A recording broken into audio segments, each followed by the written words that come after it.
Hola a todos y a todas, bienvenidas y bienvenidos a este programa cuyo objetivo es doble, que paséis un buen rato y que al final del programa sepáis un poquito más de historia. Para ello hemos preparado algunos temas que creemos que os pueden interesar.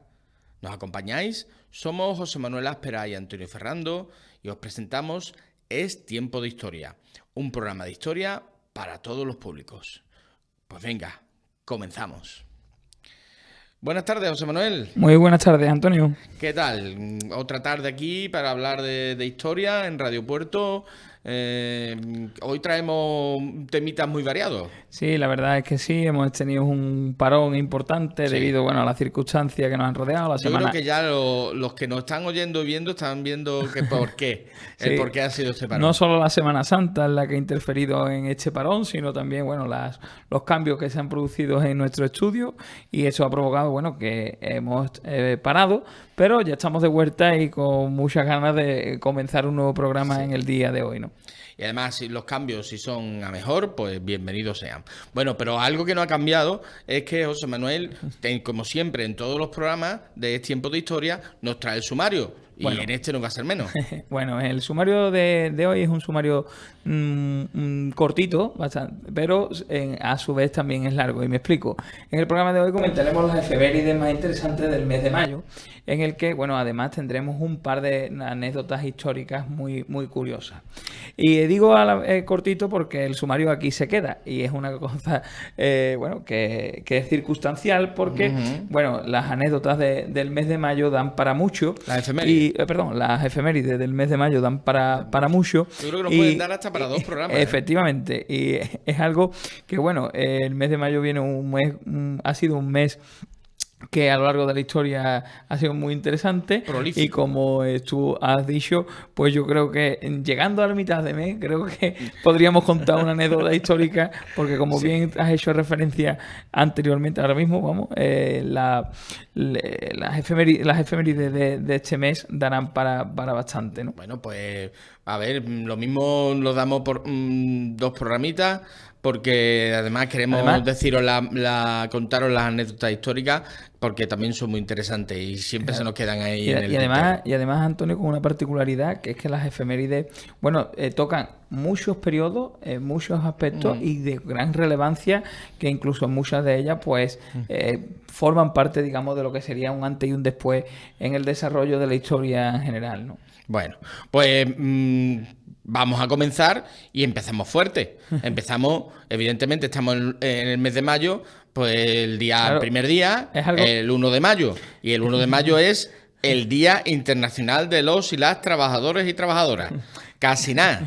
Claro, Antonio, a eso me venía a hacer referencia, que nosotros vamos a hacerlo no solo de una manera, digamos, por años, sino vamos a ir por días, y dentro de esos días, a lo largo de la historia, qué acontecimientos han ocurrido. Como bien tú has hecho referencia, el 1 de mayo, pues el Día Internacional de los Trabajadores, y desde, su establecimiento, aunque se considera un día festivo, que en algunos días, en algunos países, como por ejemplo en el nuestro, en otros no, en otros no, se hizo por el acuerdo del Congreso Obrero Socialista de la Segunda Internacional, celebrado en París en 1889, y es una jornada de lucha reivindicativa en homenaje a los mártires de Chicago, hechos sindicalistas anarquistas que fueron, digamos, ejecutados en Estados Unidos por participar en las protestas de lucha por la consecuencia en la lucha reivindicativa, con su, digamos, la finalidad que tenían era que la jornada laboral se estableciera en 8 horas. Tuvo su origen en esa huelga iniciada el 1 de mayo de 1886 y su punto álgido fue 3 días más tarde, el 4 de mayo, en la revuelta de Haymarket. A partir de entonces se convirtió en una jornada reivindicativa por los derechos de los trabajadores en sentido general, que es, como se conmemora en mayor o menor medida en todo el planeta, ¿no? Y así lo sigue siendo. De hecho, el 1 de mayo es un día festivo, pero sobre todo es un día reivindicativo. un día en el cual la clase trabajadora, la masa de las personas que se ganan su pan con el sudor de su frente, pues reivindican sus derechos, los que ya tienen para mantenerlo y los que necesitan obtener pues en su lucha por su obtención. Por tanto, felicidades un poquito atrasadas a todos y a todas los que nos ganamos el pan trabajando. Con el esfuerzo de su trabajo. Con el esfuerzo de nuestro trabajo. Los que, como diría Karl Marx, vendemos la fuerza de nuestro trabajo. Y el tiempo. Que es algo que no vuelve. Que no vuelve. Y bueno, por pues un salario. A seguir en la lucha por los derechos de los que somos la mayoría de la población de todos los países. Totalmente. Bueno, pero no solamente pasó esto el 1 de mayo. El 1 de mayo de 1852 nació una personalidad científica muy importante que además, para variar, era español. En este caso nace Santiago Ramón y Cajal, médico especializado en histología y anatomía patológica, que además fue laureado con el Premio Nobel de Medicina en 1906. Yo creo que Ramón y Cajal es uno, digamos, de los personas más influyentes dentro de la medicina en este país, un referente para todo el mundo que esté vinculado, digamos, al mundo de la medicina y en el mundo sanitario.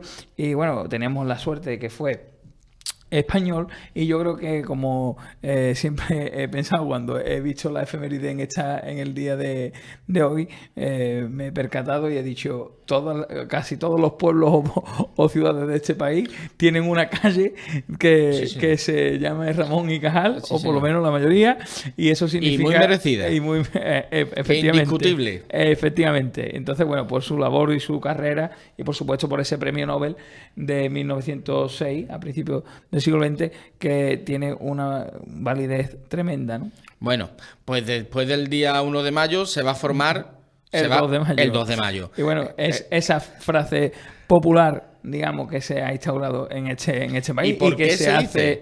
¿Y por qué se dice se va a formar el 2 de mayo, José Manuel? ¿Qué pasó el 2 de mayo de 1808? Si hay alguien que todavía no lo sabe. Nos tenemos que nos tenemos que trasladar a 1808. El pueblo de Madrid se levantará en contra, digamos, de las tropas napoleónicas.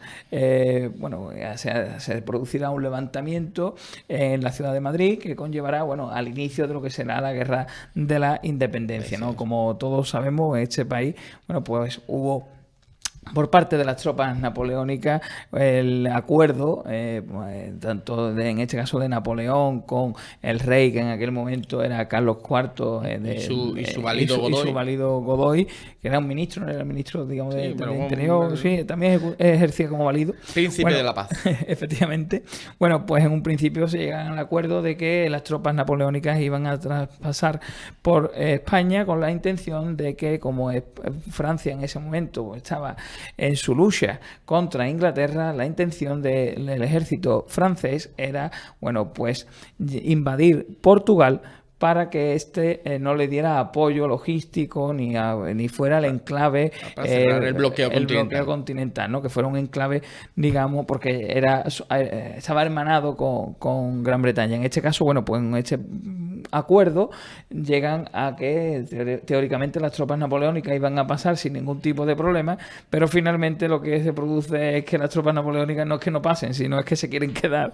Claro, y se producirá... Pasamos de un con permiso, buenas tardes, a detenernos totalmente, ¿no? Entonces, en ese momento pues hubo, digamos, un levantamiento que daría lugar al inicio de la Guerra de la Independencia, y que finalmente en el año 1814 finalizaría con que las tropas, el ejército español, en este caso, sobre todo el pueblo, que fue porque con el apoyo del ejército el general Wellington en aquel momento también fue decisivo para que los españoles, bueno, pues le vencieran a las tropas napoleónicas y pudiesen conseguir volver a que Fernando VII, el Narizota, bueno, pues volviera a reinar. Y en ese periodo también hay que destacar, cómo no, hablar de la Guerra de Independencia sin nombrar a Cádiz es un sacrilegio.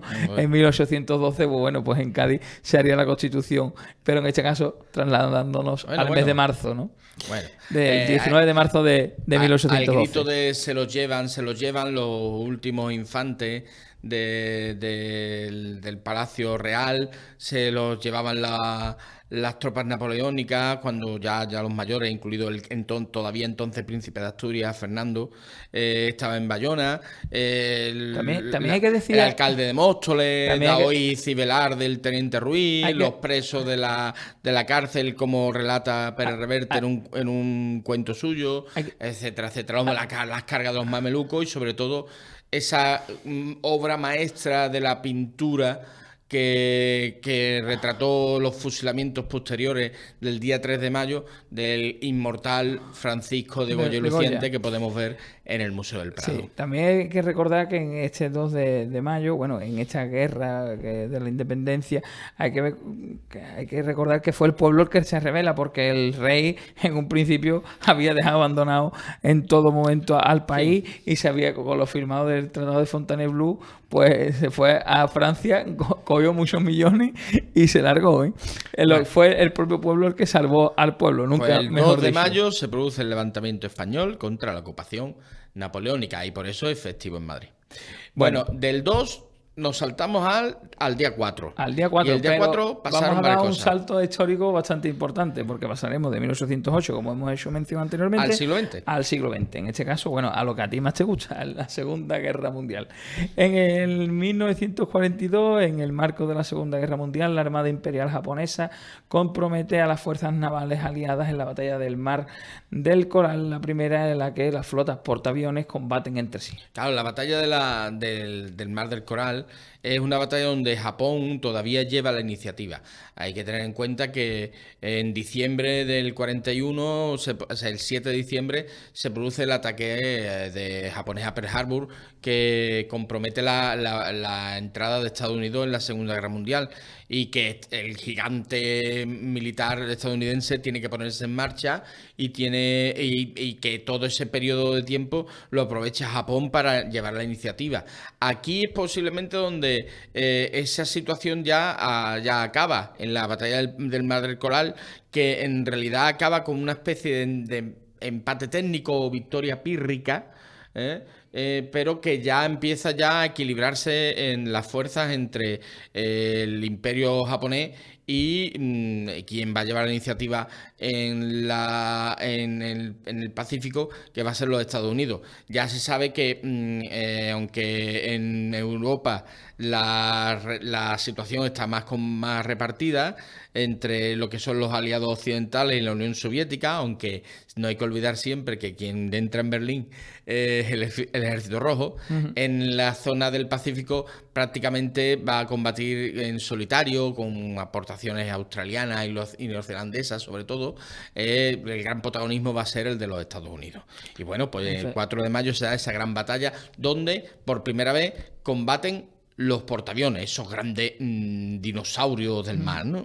Sí, la verdad es que, bueno, es verdad que en el año 1942 estamos viendo como ya en el 41 podíamos haber considerado un año, digamos, clave para entender la Segunda Guerra Mundial, en el que cambia, digamos, la fuerza o cambia la dinámica que se estaba produciendo en la Segunda Guerra Mundial. Tenemos en cuenta que se iniciará en el año 39 y que en el 41 ya será cuando 41 es cuando ataca, curiosamente, aquí lleva un año claro, la invasión alemana de la Unión Soviética. Claro, y ya es cuando, Operación Barbarroja, que conllevó a que Hitler atacara a la Unión Soviética, y esto conllevó, que a partir del 41 pues da un vuelco, un cambio importante, y en este caso hace que los futuros enemigos pues se convirtieran en amigos. En este caso me tengo que referir a los Estados Unidos y a la Unión Soviética, que se aliaron en contra de en este caso de la Alemania nazi, ¿no? Y de Japón. Bueno, por un 4 de mayo de 1979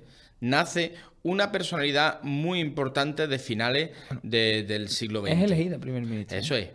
Perdón, es elegida. Uy, Es nace, elegida. ya era mayorcita. Que Perdón. Si naciera en el 79... Pues estaría viva, seguramente. Perdón. En 1979 llega al poder correcto. Margaret Thatcher. La primera mujer. Es la primera mujer que es elegida primer ministra en Gran Bretaña.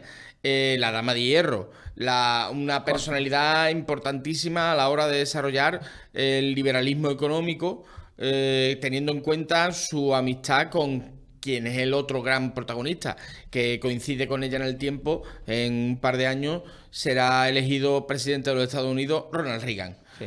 La verdad es que ambos fueron, digamos, el eje, digamos, que funcionó en la parte capitalista. Hay que tener en cuenta que en el año 1979 todavía nos encontramos en lo que sería la Guerra Fría, aunque a esta le quedarían pues 10 años.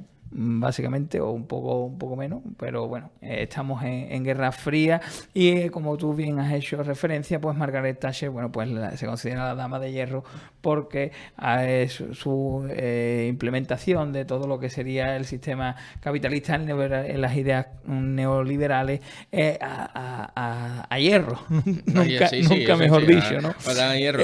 Para el pueblo hermano argentino, Margaret Thatcher es la dirigente británica que se enfrentó a ellos en la Guerra de las Malvinas, que por cierto a la que apoyó incondicionalmente Estados Unidos prestándole sus bases. Que después Maradona se vengaría en el 86 con la mano de Dios y el mejor gol de la historia. Ya creo recordar que en el 86 ya Margaret Thatcher ya no era la primera ministra, me parece, creo recordar. Bueno, pues es elegida Margaret Thatcher, que bueno, tantos conflictos tuvo, por ejemplo, con los mineros británicos y bueno, en fin, una personalidad controvertida, pero sin duda muy importante para entender pues ese periodo final de la Guerra Fría en el mundo. Y hablando de Guerra Fría, claro, y hablando del otro bloque, si hemos ido en el 79 a lo que sería la llegada, digamos, de Margaret Thatcher como primera ministra del Reino Unido, nos vamos al año 80, en el que, bueno, fallecerá Tito, que será, bueno, un militar y presidente de Yugoslavia entre 1953 y 1980. Josip Broz Tito, ¿no? Que fue, aunque él era croata, él fue el jefe de las milicias que se enfrentaron, milicias comunistas, que se enfrentaron a los Ustacha, al régimen Ustacha de su país, y que, bueno, el artífice de lo que sería la segunda Yugoslavia, ¿no? Sí, hay que tener, yo siempre digo lo mismo con Tito, ¿no? Tito es una persona que se merecería, yo siempre digo que se merece un programa, Margaret Thatcher también, ¿eh? Pero Tito, pero Tito también en el sentido de su relevancia, porque como hemos dicho, hemos hecho referencia a Yugoslavia, al fin y al cabo, aunque posteriormente será destruida y se convertirá en repúblicas diferentes, no hay que olvidar que Tito, al fin y al cabo, aunque fuese del bando comunista, pero él tenía sus singularidades, e incluso Yugoslavia, por su geografía y por su situación en el mapa, bueno, pues tenía, digamos, las simpatías, por llamarlo de alguna manera, por parte del bando capitalista, ¿no? Incluso, bueno, tenía ciertas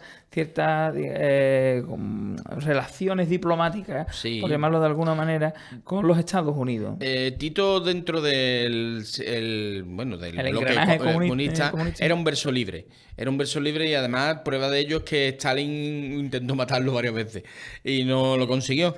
Creo que existe una anécdota. Sí, existe una anécdota que le mandó 2 veces a matar, ¿no? Que Tito le manda una carta a Stalin diciendo: querido camarada de Stalin, me han mandado 3 sicarios para matarme, no lo han conseguido. Como mandes un cuarto, tampoco lo conseguirá, y yo te mandaré uno, y ese sí conseguirá su objetivo. Y bueno, pues parece que Stalin le dijo: mira, otra no quietecito. Entendió el mensaje. Pero es verdad que sí tuvo esa capacidad de que no tuvieron dirigentes de otros países de la Europa del Este de desarrollar un sistema comunista alejado de los planteamientos soviéticos. Y que se mantuvo así. De hecho, fue uno de los grandes líderes y creadores del movimiento de los países no alineados. Correcto. Que No, intentaban buscar una tercera vía frente a las dos superpotencias. Hay que decirlo. Entre otros, había otros países, digamos, del ala comunista, como por ejemplo fue Cuba, Cuba, en las no alineados. Bueno, pues nos vamos al 5 de mayo. Y el 5 de mayo de 1818 nace esta vez nace de verdad, una personalidad, un escritor, filósofo, teórico, periodista, historiador, revolucionario, un multitask, como se diría, un multitarea de la historia. Y además cuya influencia, a pesar de haber nacido a principios del siglo XIX, aún hoy sigue viva y vigente. Pero yo creo que no solo de hoy en día, yo creo que seguirá toda la vida. Bueno, nace en 1818, nace en la localidad de Treverich, Alemania, Karl Marx. Como hemos dicho, que tantas cosas es. Quien con 30 años, en 1848, junto con su amigo y compañero en toda la batalla y camarada, bueno, sería camarada, siempre está asociado a él, Friedrich Engels, publicaría aquel panfleto, aquel librito pequeño, que empieza con un fantasma recorre Europa y es el temor de Metternich y demás, que se llama El Manifiesto Comunista. Además también escribió otras obras, como por ejemplo es El Capital. El Capital es su obra magna. Que es, digamos, para entender, digamos, toda la filosofía marxista. El 18 Brumario. El 18 de Brumario. De 18 Brumario. Hace referencia a la comuna, también a la Comuna de París. También la Comuna de París. Bueno, el artífice de la Internacional, sí, tanto de la primera como de la segunda. Yo, indiscutiblemente, Carlos Marx, pues será un pensador que cambiará, digamos, la filosofía política, sobre todo, y en el que será el eje, su pensamiento será fundamental para entender el siglo XIX, pero sobre todo el siglo XX, porque después todo, digamos, su desarrollo se implementaría en lo que sería la Unión Soviética, cogida o liderada por incluso por los líderes de la Unión Soviética, como puede ser Lenin, ¿no? Que ya te digo, es una de las cosas más curiosas de Marx, es que aparte tiene la característica, y a mí eso siempre me gusta resaltarlo, de que nunca menospreciaba a su enemigo. Y me explico. El capitalismo obviamente era su enemigo, porque él hizo el Manifiesto Comunista como una oposición crítica y hizo la obra del Capital como una posición crítica al sistema capitalista. Pero sí que es cierto que nunca los menospreció, porque siempre le dio un gran valor. Y ese gran valor nace simple y llanamente, pues cuando le dice que el capitalismo ha conseguido grandes obras, como incluso llegar más grandes, incluso hasta que las pirámides de Egipto, ¿no? Hace referencia, digamos, a la gran capacidad que tenía el sistema. Sin embargo, a pesar, digamos, de todo ese floripondio, llamándolo así, hablando coloquialmente, y todo digamos, enarbola, digamos, la bandera, digamos, de la libertad, crítica con el sistema, y coge y realiza pues esta crítica, que no solo eso, sino que también Carlos Marx posteriormente pues sería influyente en todas las revoluciones que se hace. Incluso, si me apura, fue un pacifista, porque abogaba por la creación de la Internacional con la intención de que todos los proletarios del mundo se unieran y fueran en contra de posicionarse en las guerras mundiales que posteriormente se desarrollarían en el país, en los países. Indiscutiblemente se podrá estar más o menos de acuerdo con Karl Marx, pero creo que nadie en su sano juicio puede quitarle la dimensión histórica de este personaje, y por eso lo traemos aquí. Pues tal día como un 5 de mayo de 1818 nace Karl Marx. Y cuando Karl Marx cumplía 3 añitos, o sea, el mismo día, pero de 1821... Pues nos vamos a Francia y... No, a Francia no. Bueno, perdón, a Santa Elena, ¿no? Falleció en Santa Elena, en la isla de Santa Elena. Sí, correcto. Es un francés de pro. Eso sí. En este caso, sí, pues fallecerá Napoleón Bonaparte como militar francés y primer cónsul, emperador de los franceses entre 1804 y 1814, ¿no? Bueno, para parecer, hay quien dice que muere envenenado. ¿Por qué? Porque aunque ya estaba recluido allí en medio del océano, en una isla remotísima, de la que era muy difícil escapar, la mejor manera de estar seguro al 100% de que Napoleón no iba a volver a intentarlo. Es que se muriera. Era que se muriera. Evidentemente, pues mira, muerto el perro, se acabó la rabia y por eso en 1821 fallece. Pero hay que tener en cuenta la gran dimensión de Napoleón y el prestigio de su nombre, que en 1848 un sobrino suyo, Luis Napoleón, que incluso utiliza ese nombre, el del nombre de Napoleón, se va a presentar a las elecciones para la presidencia de la República y que va a terminar siendo de nuevo emperador. Es el segundo imperio francés, utilizando ese prestigio del nombre de Napoleón y del apellido Bonaparte. Y que hoy en día, hasta hoy, la figura de Napoleón es una figura prestigiosa para Francia. Y bueno, quien va a París y no ve el Arco del Triunfo, no visita la tumba de Napoleón, etcétera, etcétera, todas estas cosas, la plaza, el Arco del Triunfo, como he dicho, los Campos Elíseos y demás, en fin, no ha ido a París. Está claro, ¿no? Yo creo que bueno, Napoleón es una figura importantísima para entender todo lo que se desarrolló en la Revolución Francesa y en lo que derivó a esta revolución. También es importantísimo como una persona totalmente influyente dentro de lo que sería, bueno, el imperio que se quiso formar, y como persona, digamos, ideológicamente podemos comparar que en el siglo XIX y XX, pues Napoleón y Hitler, digamos, como... Bueno, son muy distintos, ¿eh? Son muy distintos, totalmente diferentes, pero con la intención de dominar Europa, que es una de las cosas. Y Rusia, claro. Es decir, que ambos, dentro, obviamente, con todo, salvando las 2.000 millones de diferencias y con los contextos históricos totalmente contrapuestos, pero sí que es cierto que la pretensión de ambos era extenderse y que su país, en este caso Francia, bueno, pues fuese el que dominase el mundo. Sí que es cierto también, hay una referencia, y en este caso a la televisión, y es porque se le hizo una película a Napoleón hace relativamente poco, y la verdad es que, bueno, Ridley Scott.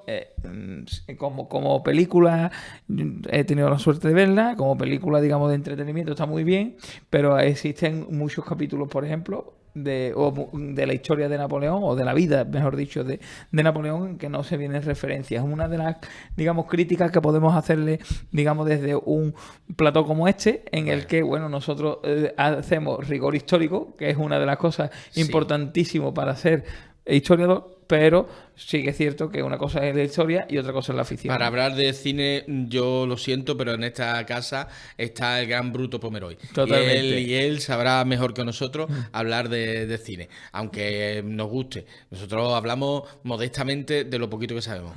Historia. Así que nos vamos al 8 de mayo. El 8 de mayo de 1945...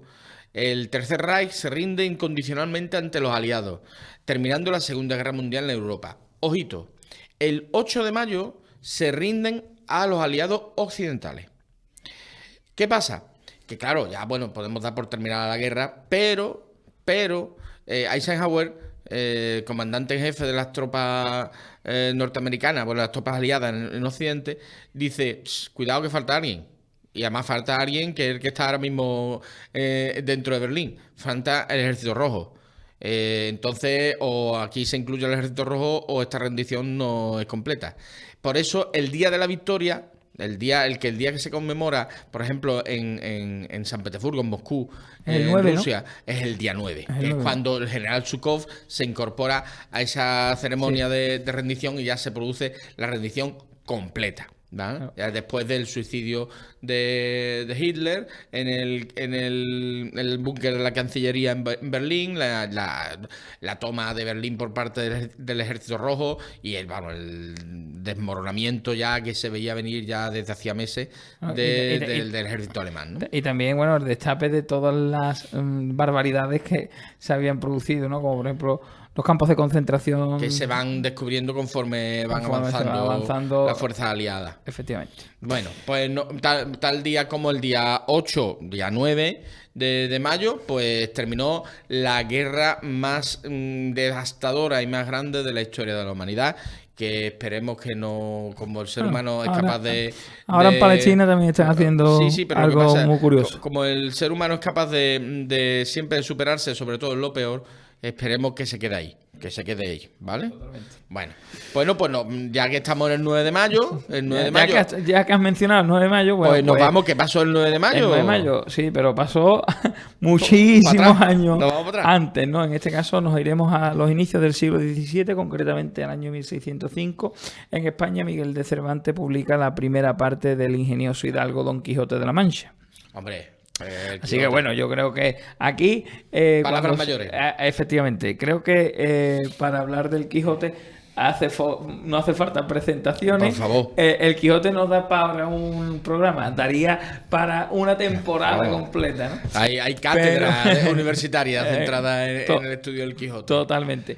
Pero sí, bueno, como una referencia, pues indiscutiblemente el Quijote forma parte, digamos, de uno de los libros más, si no es el que más importante dentro de la literatura española, y también, bueno, no solo por los mensajes, sino por cómo se escribió, por el contexto, por todo lo que quiso hacer referencia, por quién lo escribió y cómo lo escribió. Pues también se convirtió en un referente mundial y será uno de los libros, junto a la Biblia, creo que está traducido a todos los idiomas del mundo, a la mayor parte de los idiomas del mundo, y creo que es uno de los más vendidos de la historia, después de la Biblia. Entonces, bueno, tenemos una, digamos, obra que incluso no solo en España, digamos, en Europa, sino en todo el mundo, Estados Unidos y China, incluso hasta hay que tener en cuenta que estamos hablando de la obra maestra. Le hacen referencia, ¿no? La obra maestra, la obra referente del segundo idioma más hablado del mundo.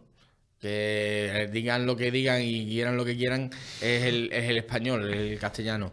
Entonces, si hablamos de Don Miguel de Cervantes, cuya vida daría para otro programa, una vida completísima. Completísima. No solo eso, sino daría hasta para una temporada.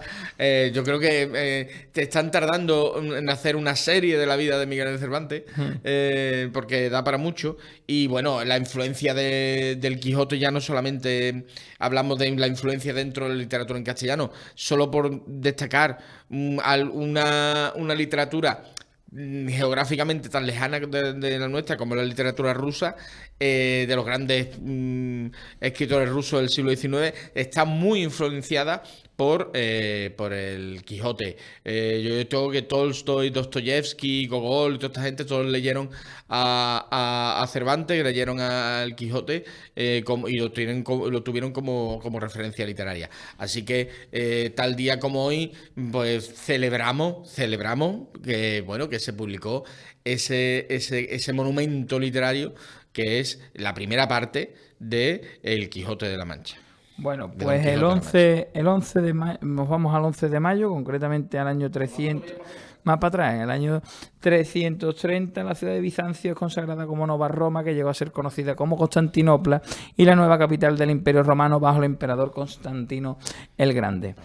Al fin y al cabo, bueno, como hemos hecho referencia, ¿no?, en anteriores programas, el Imperio Romano, que también es otra, digamos, de los... el imperio más grande y más importante. ¿El más grande no? Bueno, en extensión no. El más grande de la no. antigüedad sí. El más grande creo que el Imperio Mongol. Es el Imperio Mongol, correcto. Y el Imperio así, esto es el Imperio Británico, ¿vale? Está bien. Pero bueno, y si me apura, el español también tuvo una parte importante. Por eso. Pero bueno, sí que es verdad que indiscutiblemente lo que sería el mundo occidental, sin el latín y sin la aportación que han ejercido, que ejercieron en su tiempo, bueno, pues los romanos no tiene sentido. En este caso, bueno, pues en el 330, en el siglo IV, ya estamos viendo que originariamente convencionalmente, mejor dicho, tenemos entendido que la antigua finaliza en el 476 con la caída del Imperio Romano de Occidente. En este caso, bueno, pues vemos que 100 años antes, o 116 años antes, bueno, pues ya se veía venir que la debacle se iba a producir. En este caso vemos como la extensión del imperio era tan grande que obligaba, en este caso, bueno, pues a dividirse el imperio en dos grandes partes, una que era la romana, Roma como capital, y otra pues Constantinopla, ¿no? Bueno, Constantino fue quizá el último gran emperador del Imperio Romano. Podríamos hablar de Teodosio también posteriormente, que es quien divide el imperio, pero Constantino se da cuenta que la parte más pujante del imperio es Oriente, y que Roma ya estaba devastada. Entonces él crea esa nueva Roma en una ciudad que ya existía, que era Bizancio, y a la que él le dará nombre, porque es Constantinopla y Constantinopla, y que será la sede del imperio, el mal llamado imperio bizantino, que en realidad era el imperio romano de Oriente. O sea, el imperio romano continúa. Lo que pasa es que no continúa en Roma, continúa en la Nova Roma, en Constantinopla. Claro, y también, que pues, ya sabemos que finalizará su devenir histórico en 1453, cuando esta ciudad es conquistada por los otomanos. Por los turcos. Claro, eso es importante, es decir, como tú bien has hecho referencia, el hecho, digamos, de que vieran a Oriente como la parte fundamental más próspera, pues eso, porque ya, digamos, en el 476 el Imperio Romano pues será destruido por por todos los godos, los pueblos godos, los pueblos hermanos, los bárbaros, mal conocidos como los bárbaros, que ya pues daría comienzo a lo que sería convencionalmente a la Edad Media. Bueno, pues seguimos en el 11 de mayo. Y nos vamos, efectivamente, y ahora nos vamos más recientemente a los años 60 del siglo lejos en el espacio. Efectivamente. El líder chino Mao Zedong da comienzo oficialmente a la revolución cultural, una campaña para librar a China de sus elementos liberales burgueses y continuar con la revolución de la lucha de clases, ¿no? En 1966 la revolución china da su gran salto, su gran fuerza motora de lo que quedaba de burguesía, pues eliminarla. Se habla de revolución cultural, pero en realidad lo que es una revolución política, es como una especie de segunda fase después de que en 1950 triunfara el Partido Comunista Chino en lo que sería la llamada China continental. Ya sabemos que Chiang Kai-shek se refugia en Taiwán, que por eso sale Taiwán independiente. Eso es.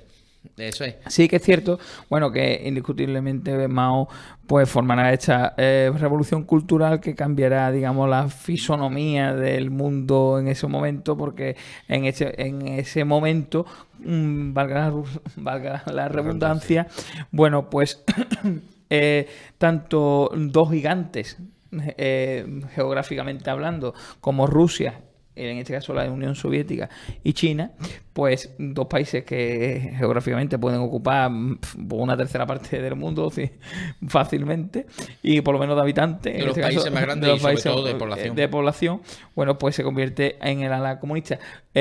Para los intereses comunistas fue una pena que ambos fuerzas estuvieran enfrentadas. Demasiado gallo en el gallinero. Efectivamente. Y eso conllevó, pues a que hubo una desunión por parte de esos dos potencias que produjo un debilitamiento en el bloque que conllevaba unido a que por parte del capitalismo, pues liderado por los Estados Unidos, vencieran y se establecieran como digamos victoria, o consiguieran la victoria en esa lucha de la Guerra Fría, con la caída del muro de Berlín, con la caída posteriormente pero de no lo de que China. será, pero no de China. Sí que es cierto que los China sigue gobernando el Partido Comunista Chino. Pero los chinos ya no son comunistas, como tú bien sabes, y los chinos a día de hoy, aunque gobierne el Partido Comunista Chino, los chinos a día de hoy pues son capitalistas. Además son capitalistas de Estado, que son es peor que ser capitalista como persona física.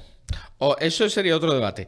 Pero bueno, nos vamos ya desde el 11 de mayo, que hemos estado hablando de la revolución cultural de Mao Zedong, como se le volvió a llamar, y nos vamos al 17 de mayo. En el 17 de mayo de 1886 nace un rey. Pero nace un rey desde que lo parió su madre. Efectivamente. Es Alfonso XIII, rey de España, que nace desde que lo pare su madre. Es rey desde que lo pare su madre. Es el rey, porque claro, antes no podía serlo, pero en realidad lo era. Lo que pasa es que era un reino nato. ¿Por qué? Porque su padre, Alfonso XII, había fallecido antes de su nacimiento. Durante el reinado de Alfonso XIII Lo que va a sería ser... el abuelo del rey emérito actual, Efectivamente. Juan Carlos Alfonso I. XIII, que ya sabemos que comenzó su reinado de esa manera tan inusual como siendo rey desde que nace. Y tan inusual se fue. Y tan inusual se fue el 13 de abril, el 13, Sí. 13 de abril de 1931, un día antes de la proclamación de la República.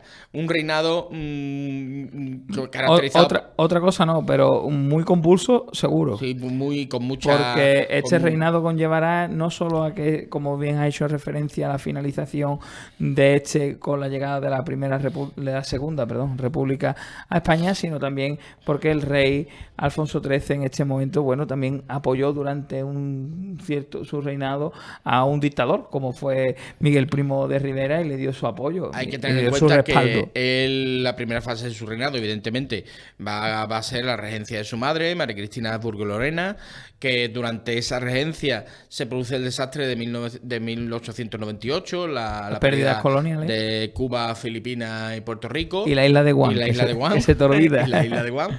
El agotamiento del sistema de la restauración, el golpe de Estado y la posterior dictadura del general Primo de Rivera con el apoyo tácito de Alfonso XIII, la guerra de Marruecos también, con todo su carga.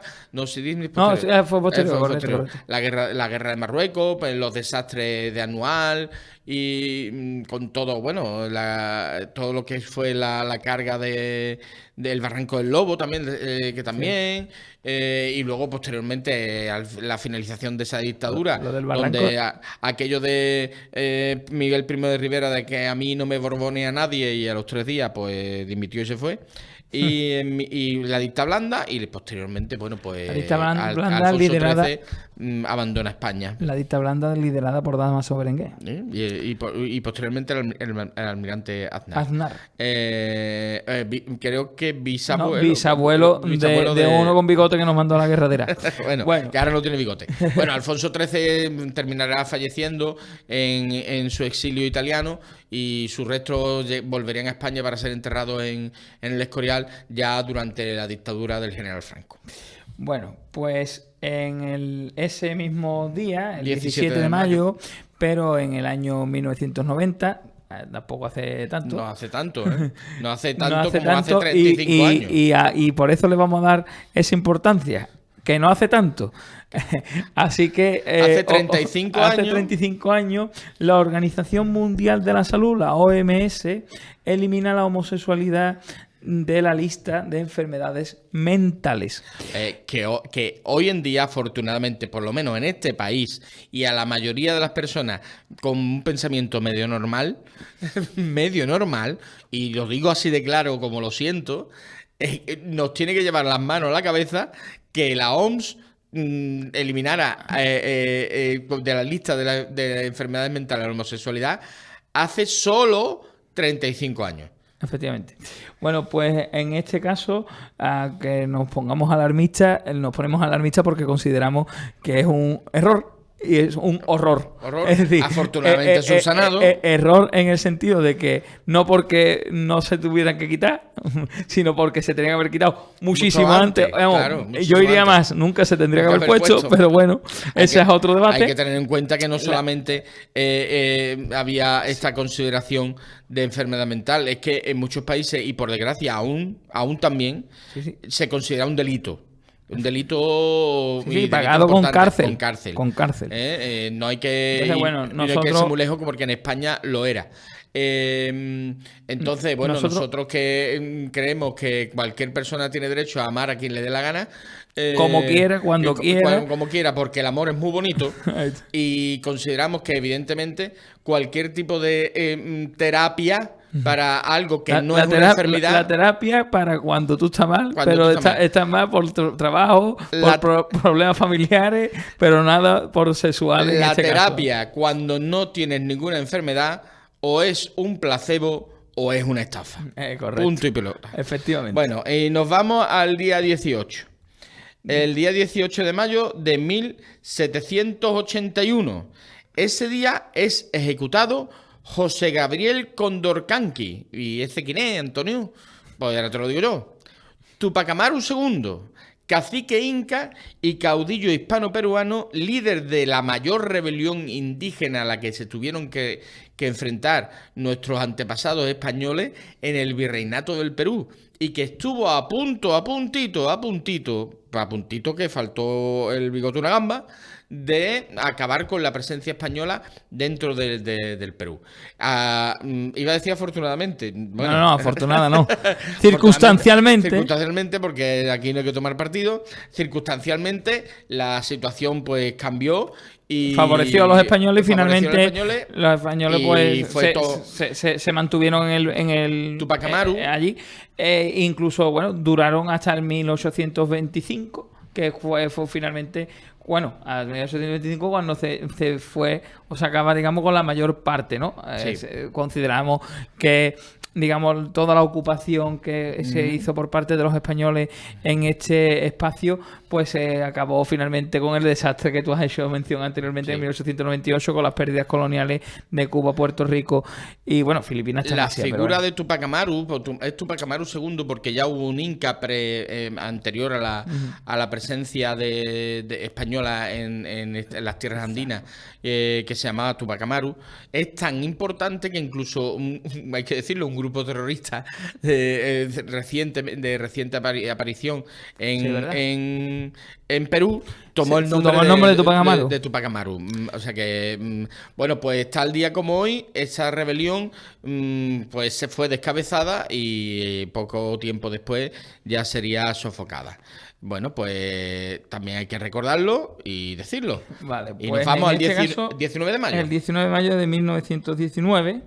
Estamos cogiendo los números capicúa, 1818, 1919. En este caso, pues Mustafa Kemal Atatürk viaja a Samsun para establecer el movimiento nacional turco y así resistir la partición del Imperio Otomano después de la Primera Guerra Mundial, lo que marca el inicio de la Guerra de Independencia turca. Hay que tener en cuenta que después de la Primera Guerra Mundial, la intención de los aliados era no solo repartirse el Imperio turco, que así lo hicieron, como por ejemplo así hicieron con Palestina, con los resultados que hoy todavía estamos viendo, sino que también pretendían repartirse lo que era la nación turca. Este oficial, Atatürk, que significa en turco padre de los turcos, fue el que lideró este movimiento nacional que llevó al establecimiento de la República de Turquía. Una República de Turquía a partir de una guerra contra contra esos invasores italianos, ingleses, franceses que querían repartirse lo que es el territorio turco, y que después tendría su parte menos heroica, menos trágica, más trágica, perdón, y más dolorosa, con lo que son los genocidios y los traslados forzosos de todas las personas que vivían bajo el Imperio Otomano, pero sin ser turcos. El ejemplo claro es el traslado forzoso de la población griega que vivía sobre todo en la zona de la Jonia, de la costa oeste de Turquía, forzosa a Grecia, como si las personas se pudieran trasplantar como el que trasplanta un geranio, y el genocidio de la población armenia, que aún hoy en día niega la República de Turquía. Bueno, pues aquí tenemos el nacimiento de lo que hoy conocemos como Turquía, con su padre, con su líder y padre, Mustafa Kemal, conocido como Atatürk. Bueno, pues nos va a dar tiempo, Antonio, nos vamos a... Porque si continuamos... Venga, una más, acabamos el 19 de mayo. Más, ¿no? Acabamos el 19 de mayo. Acabamos el 19, ¿no? Bueno, vamos a acabar el 19 y el 20. Venga. Vale.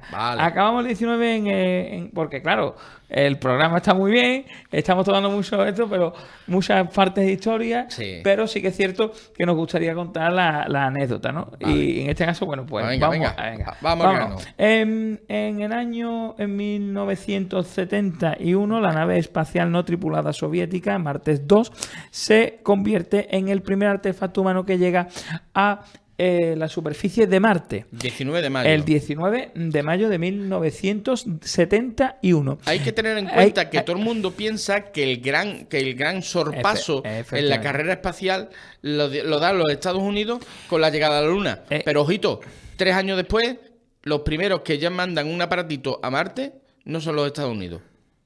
Es la Unión Soviética. Incluso fuera, digamos, de lo que es la superficie de la Tierra, también mandaron...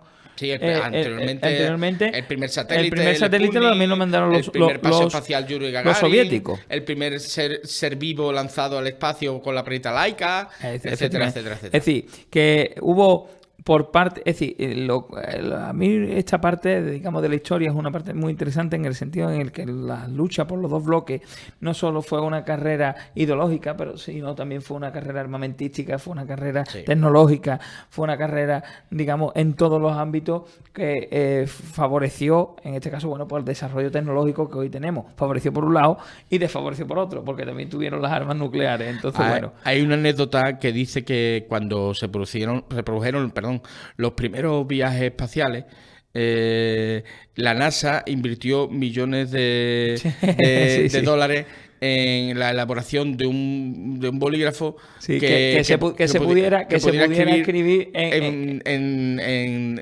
gravedad cero, ¿no? Sí. Entonces, un montón de recursos, de dinero, no sé qué, no sé cuánto.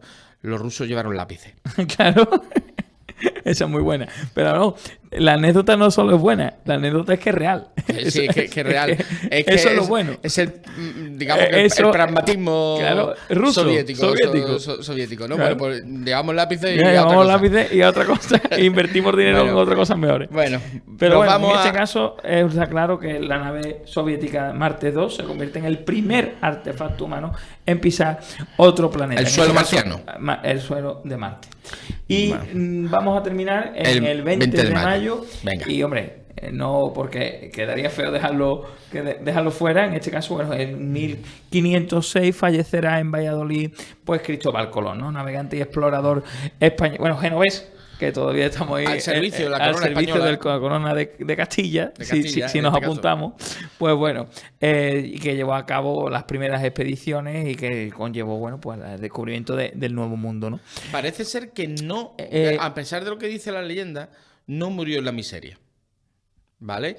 Eso al parecer fue su hijo Hernando el que lo escribió como una cosita. A ver, yo creo que sí, pero como para pedir victimizarlo y para pedir más dinero, ¿no?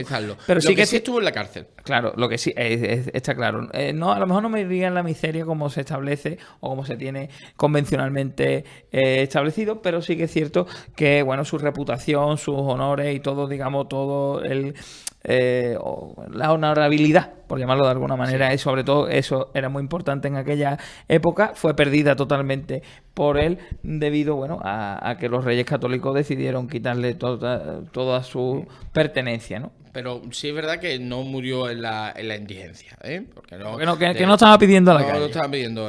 Pero la dimensión histórica. Pero también es verdad que en comparación con lo que él supuso y con lo que él contribuyó, pues no fue recompensado, ¿no? Todo lo contrario, si estuvo en la cárcel. La dimensión histórica, la importancia histórica de un personaje como Cristóbal Colón, bueno, pues no es innegable. Otra cosa es que a alguna gente, a algunas personas le hubiera gustado que se hubiera equivocado de camino. Pero bueno, más tarde o más temprano alguien hubiera llegado. Sino que se preguntaba a Américo Vespucio. Por eso te digo que alguien hubiera llegado. Pero bueno, el hecho de ese arrojo de tomar 3 naves e irse hacia lo desconocido, pues nadie se lo puede impedir. Quizá, bueno, pues haber hecho sus 4 viajes y ese exceso de... Más que incluso exceso de querencia, de riqueza, ese intento, sospecha por parte de los Reyes Católicos y sobre todo de Fernando, de que, este está acumulando mucho poder y eso no me mola. Es que yo creo que va más ahí los tiros. Es decir, aquello no fue porque fue un traidor a la corona, sino porque, como tú bien has dicho, mucho gallo en un gallinero y eso no vale. Entonces, en el momento en el que si tú a la corona le estás quitando poder, le estás quitando prestigio y la gente, la sociedad en aquel momento, indiscutiblemente, estaba considerando a Cristóbal Colón como una de las personas más importantes e influyentes del mundo, con una riqueza patrimonial interesantísima e importantísima, demás, pues está claro que un rey, otra cosa no, pero los recelos y eso conllevaban a que determinaran esa. Hay una cosa que durante todo el periodo de la conquista, del descubrimiento y conquista de América, que llevan a rajatabla todos los distintos reyes, desde los reyes católicos, Carlos I y Felipe II, que ven a esas conquistas y están viendo las dimensiones de lo que había allí ahí, que había descubierto este señor, que fallece tal día como un 20 de mayo del 1506, es que, cuidadito, ustedes os podéis hacer ricos. Cuidadito vosotros, pero esto es mío. Está correcto. Pero a mí no me toca. Aquello está muy lejos. Claro. Aquello estaba muy lejos. Entonces la creación de poderes paralelos o fácticos dentro de ese territorio, cuidadito, porque lo mismo va a pasar con Pizarro. Con los Pizarros va a pasar lo mismo. E incluso si me apuras con Hernán Cortés. Y con Almagro. Y todo. Entonces, de decir, claro, ya no es que quiero hacerme rico, ya quiero hacerme poderoso. No, aquí el poder lo tiene el rey de España, ya Castilla, y luego después ya rey de España, y los enviados del rey de España, es decir, los virreyes. Y curiosamente, date cuenta, ningún conquistador fue virrey. Fue virrey, efectivamente. Eso te iba a hacer referencia ahora mismo. Ningún conquistador fue virrey. Y entonces, bueno, es un claro ejemplo, una evidencia clara que una cosa, en este caso vamos a retrotraernos más en el tiempo, al César lo que es de César y a Dios lo que es de Dios, ¿no? Bueno, nos quedan unos minutos, yo creo que nos da tiempo a decir una cosa sobre Cleopatra, ¿no? La anécdota. Vale, nos vamos para la anécdota histórica, porque es que la anécdota creo que es muy interesante. Es muy curioso. Bueno, pues si nosotros a los espectadores, a nuestros escuchantes y a ti, Antonio, te digo que Cleopatra está más cerca del primer iPhone que desde la construcción de las pirámides, ¿tú qué me dirías? Me quedo anonadado, como diría el otro, anonadado. Efectivamente. Pues cuando pensamos en Cleopatra, acabaría ahí, sin embargo, está muy cerca, digamos, de lo que serían las pirámides de Egipto, y sin embargo, pues no. En el tiempo podemos decir que nació en el año 69 a.C., que las pirámides de Giza, en cambio, se construyeron en el 2560, es decir, más de 2000 años antes que Cleopatra naciera. Para hacernos una idea, hay una mayor distancia temporal entre Cleopatra y las pirámides que entre Cleopatra y nosotros. Es muy curioso esto, ¿eh? Esto lo que nos dice la dimensión temporal que tuvo la civilización egipcia. Fue una civilización que duró muchísimos años, ¿no? Efectivamente. Bueno, pues que sepan ustedes que Cleopatra está más cerca de nosotros que de las pirámides de Giza. La pirámide de Giza. Bueno, pues con esto ya terminamos. Bueno, pues nos despedimos. Esperamos que os haya gustado el programa, que os haya divertido y que hayáis aprendido alguna cosilla. Os podéis poner en contacto con nosotros a través del WhatsApp de Radio Puerto en el 629 12 80 42, siempre indicando que es para nuestro programa. En los mandos técnicos estuvo Daniel Borne y nosotros somos José Manuel Áspera y Antonio Ferrando, que os presentamos Es Tiempo de Historia todos los miércoles de 7 a 8 en Radio Puerto, en el 107.8 de la FM, así como YouTube, Facebook y, por supuesto, en nuestra web radiopuerto.fm. Y nos despedimos, como siempre, con una cita. La historia nunca dice adiós. Lo que dice siempre es hasta luego. Eduardo Galeano. Hasta el próximo programa.